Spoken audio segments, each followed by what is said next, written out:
Ito ay rated SPG. Striktong patnubay at gabay ng magulang ang kailangan. Maaaring may masiselang tema, lengguwahe, karahasan, sexual, horror o droga na hindi angkop sa mga... Tuluyan na ngang nailigtas ni Zane at ni Mookie itong ang si Ligaya sa kapahamakang dulot nga nito ni Olive.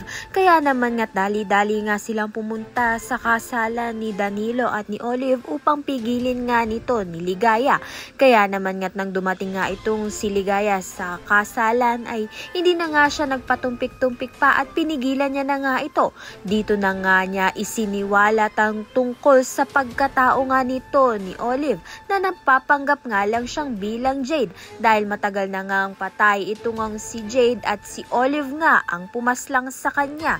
Kaya naman nga't makukulong na nga itong si Olive at mapagbabayaran niya na nga ang makasalanan nga niya. Sa kabilang banda naman nga itong ang si Olive ay sinubukan pa ngang dukutin itong ang si Mookie, ngunit nanlalaban na nga itong si Mookie sa kanya. Naitulak nga ni Olive itong si Mookie kaya naman nga't nawalan nga siya ng malay.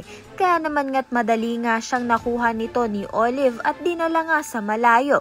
Mabuti na nga lang ay to the rescue nga ang ina nga nito ni Mookie na si Emma. Kaya naman nga't maililigtas niya nga ang kanyang anak. Mapapahamak naman nga itong si Logan dahil nga pinipigilan nga niya ang away nga nito ni Emma at ni Olive. Ngunit siya naman nga ang mapapahamak dahil siya nga ang matatamaan ng bala ng baril nito ni Olive. Kaya naman nga't yan at iba pa ang dapat nating pakaabangan. Maraming salamat sa iyong panonood.